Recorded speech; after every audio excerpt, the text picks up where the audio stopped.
ഇത് കണ്ടാൽ എന്ത് മനസ്സിലാവും? ജോജി തമ്പിയുടെ വീട് ഇവിടെ അടുത്തെങ്ങാണ്ടാണ്. ഗീവേ എന്ന് എഴുതി വെച്ചേക്കുന്ന കണ്ടില്ലേ? ഗീവ് വേ എന്നാണ് ഇത്. റോഡിൽ കിടന്ന് അഭ്യാസം കാണിച്ചാലേ ഇതുപോലെ നമ്മളെയും കോരിക്കൊണ്ട് പോകുമെന്ന്. അതുള്ളതാണെങ്കിലും അതല്ല ഇത്. ഇതോ?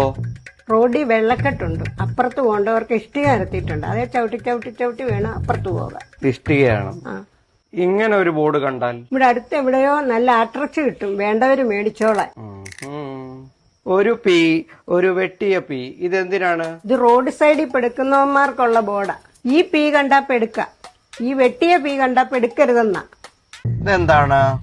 ചാർലി ചാപ്ലിന്റെ തൊപ്പി വണ്ടി കയറി ചപ്പളി കിടക്കുന്നു. അല്ല, ഇത് കണ്ടാൽ ഹംബ് എന്ന് പറയണം. എന്ത്? ഹമ്പ്. അപ്പോൾ ഇത് കണ്ടാലോ? ഹമ്പമ്പോ എന്ന് പറയുന്നു. ഇതും ഹംബ് തന്നെ. ഗിയർ ബോക്സും എഞ്ചിനും തമ്മിലുള്ള ബന്ധം വേർപെടുത്താനാണ് ക്ലച്ച് ചവിട്ടുന്നത്. ക്ലച്ചിന് ഒരു ആക്സിലേറ്റർ ചവിട്ടിയാലോ പല്ലും മോണയും തമ്മിലുള്ള ബന്ധം വേർപെടും. ഇങ്ങനെ ക്ലച്ച് പിടിക്കണം. ഞങ്ങളുടെ കുടുംബത്തിൽ ആരും ക്ലച്ച് പിടിക്കത്തില്ല. എന്റെ അനിയൻ ഒരു ബേക്കറി തുടങ്ങി, ക്ലച്ച് പിടിച്ചോ? പിടിച്ചോ? ഇല്ല. ചേച്ചി ഒരു തുണിക്കട തുടങ്ങി, ക്ലച്ച് പിടിച്ചോ? പിടിച്ചോ? ഇല്ല. അപ്പൊ ഞാൻ മാത്രം ക്ലച്ച് പിടിച്ചാൽ അവർക്ക് ഇഷ്ടപ്പെടുവോ? ഗിയർ ബോക്സ് സ്വന്തം ചെലവിൽ നന്നാക്കുമ്പോൾ പിടിച്ചോളൂ. എനിക്ക് നേരത്തെ വേണം ഒരു മൊബൈല് മേടിക്കണം. എനിക്ക് അത് മേടിക്കാൻ പറ്റിയ നല്ല സ്ഥലവും ഒരു നല്ല മോഡലും ഞാൻ പറഞ്ഞുതരാം. ഇങ്ങനെ നേരെ ഓടിച്ചു പോകുന്നു. അപ്പൊ എപ്പോഴാണ് നമ്മൾ കൈ ഇങ്ങനെ കാണിക്കേണ്ടത്? പരിചയമുള്ള ആരെല്ലാം കാണുമ്പോ.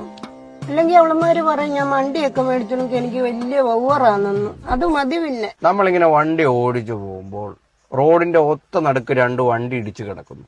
അപ്പൊ നമ്മൾ ഏത് സൈഡ് പിടിക്കും? നമ്മളായിട്ട് ആരുടെയും സൈഡ് പിടിക്കണ്ട. നമുക്കറിയത്തില്ലല്ലോ ആരുടെ ഭാഗത്താ തെറ്റെന്ന്. അതുകൊണ്ട് നമുക്ക് ആരുടെയും സൈഡ് പിടിക്കണ്ട. ഏത് സൈഡിൽ കൂടെ വണ്ടി എടുക്കുമെന്നാണ് ഞാൻ ചോദിച്ചത്. അത് ബ്രേക്ക്, ഇത് ഹാൻഡ് ബ്രേക്ക്.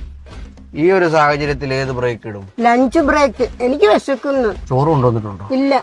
എന്നാ പോയി 2 ബിരിയാണി മേടിച്ചോണ്ടു. ഗുരുദക്ഷിണ ഒരു ഡ്രൈവിംഗ് സ്കൂളിലും പഠിപ്പിക്കാത്ത ഒരു കാര്യം. ശരിയായ രീതിയിൽ എങ്ങനെ അടവെക്കാം. പലയിടത്തും പല രീതിയില്ല. അതെങ്കിലും അറിയാലോ. ഞങ്ങളുടെ അവിടൊക്കെ ഉണ്ടശർക്കരയും തേങ്ങായും കൂടെ ഞെവടി വാഴയിലക്കകത്ത് വെച്ച് അടവ്. ഞാൻ വണ്ടിയുടെ അടി വെക്കുന്ന കാര്യം പറഞ്ഞത്. പിന്നെ ഞാൻ കൂടെ തിന്നാൻ തരുന്നില്ല, പിന്നെ ആ വണ്ടിയുടെ അടി വെക്കുന്നത്. ദൈവമേ, റോഡിൽ കൂടെ പോകുന്നവരെ കാത്തോണേ. ഒരു വണ്ടിയുടെ പുറകിലോ മുന്നിലോ എല്ലെന്ന ബോർഡ് കണ്ടാൽ എന്ത് മനസ്സിലാക്കാം? അത് തേവള്ളിപ്പറമ്പിൽ ജോസഫ് അലക്സിന്റെ വണ്ടിയാണെന്ന് മനസ്സിലാക്കാം. അയാൾക്കൊരു എല്ല് കൂടുതല്. ഇങ്ങനെ പോയാൽ എല്ല് കുറയും. ഇതെല്ലാം പഠിച്ചു കഴിഞ്ഞ് അവസാനം നമ്മൾ ഡോക്ടറെ കണ്ണ് കാണിച്ച് സർട്ടിഫിക്കറ്റ് മേടിക്കണം. അങ്ങനെ കയ്യും കണ്ണും കാണിച്ച് എനിക്ക് സർട്ടിഫിക്കറ്റ് വേണ്ടടോ. ഞങ്ങളുടെ കുടുംബത്തിൽ എങ്ങനെ ആരും സർട്ടിഫിക്കറ്റ് മേടിച്ചിട്ടും ഇല്ലടോ. അപ്പൊ ലൈസൻസ് എടുക്കണ്ടേ? അങ്ങനെ ഒരു ലൈസൻസ് എനിക്ക് വേണ്ടടോ. ഞാൻ പോവുക. ഇത് എന്തൊക്കെ പുല്ലുങ്ങളായത്?